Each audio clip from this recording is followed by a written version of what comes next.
आपण दौंड शहरातील नगरमोरी या परिसरातील जे रेल्वेचा एरिया आहे RB1 या परिसरामध्ये आहोत। या परिसरामध्ये 19 ऑगस्ट रोजी एका महिलेचा मृतदेह आढळला आणि मृतदेह आढळल्यानंतर त्याच्यामध्ये महत्त्वाची बाब म्हणजे त्या महिलेचं शीर नव्हतं।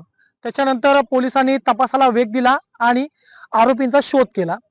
तर तत्पूर्वी आपण तोच परिसर आहे RB1 चा ज्या ठिकाणी त्या महिलेचा मृत्यू झाला, अर्थातच तिचं जी काही क्रूरपणे हत्या करण्यात आली दोन व्यक्तींनी, तो परिसर आहे। तुम्ही पाहू शकता हेच ते घर, त्या घरामध्ये ती महिला राहत होती। 20-22 वर्षापासून तिचं वास्तव्य होतं आणि परंतु त्या महिला ज्या प्रकारे मारहाण झाली आणि कशामुळे मारहाण झाली हे देखील तपासणं गरजेचं आहे।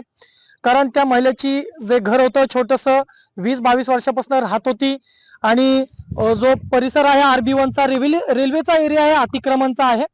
तर याच परिसरामध्ये ती महिला राहत होती आणि त्याच काही छोट्याशा कारणामुळे त्या महिलेला या ठिकाणी मारल्याची घटना घडली।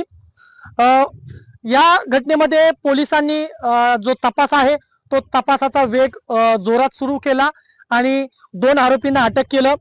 त्या महिलेचं नाव सुमन किसन शिंदे चा निर्गुणपणे खून करण्यात आला आणि याच्यामध्ये त्यांची जी मुलगी आहे त्या मुलीने या पोलीस ठाण्यामध्ये दौंडमध्ये फिर्याद दिली। त्या फिर्यादीवरून गुन्हा दाखल करण्यात आला आणि सर्वात महत्त्वाचं म्हणजे त्या 2 आरोपींनी धारदार हत्याराने त्या महिलेचा शिरच्छेद केला आणि या सर्व घटनेचं विशेष पथक तयार केलं आणि त्या विशेष पथकाने ही कारवाई केली आणि त्या कारवाईला पूर्णविराम लागला आणि आता पोलीस अजूनही तपास करते याच्यामध्ये कोणी हस्तक्षेप करत होतं का, याच्यामध्ये कोण सामील आहे का। या घटनेमध्ये 2 व्यक्तींना अटक केली।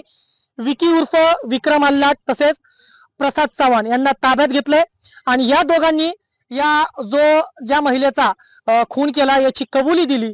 मात्र या सर्व घटनेमध्ये असं दिसून आलं की त्या महिलेचा जो शिरच्छेद करण्यात आला, धडापासून मुंडके वेगळं करण्यात आलं, परंतु अजूनही ते मुंडकं अद्यापही ते जे शीर आहे महिलेचं ते मिळून आलेलं नाही। पोलीस देखील आता तपास करत आहे आणि या सर्व घटनेमध्ये तुम्ही पाहू शकता हा तो परिसर आहे, पूर्णपणे हा रेल्वेचा परिसर आहे आणि याच्यामध्येच काही लोक वास्तव्य करत असतात, आपलं उदरनिर्वाह चालवत असतात आणि या सर्व घटनेमध्ये आता पोलीस प्रशासन कारवाई करते। 2 लोकांना अटक केले, याच्यामध्ये अजून कोणी सामील आहेत का याचा देखील आता तपास घेण्याचा प्रयत्न करत आहे। पवन साळवे, न्यूज अनकट, दौंड।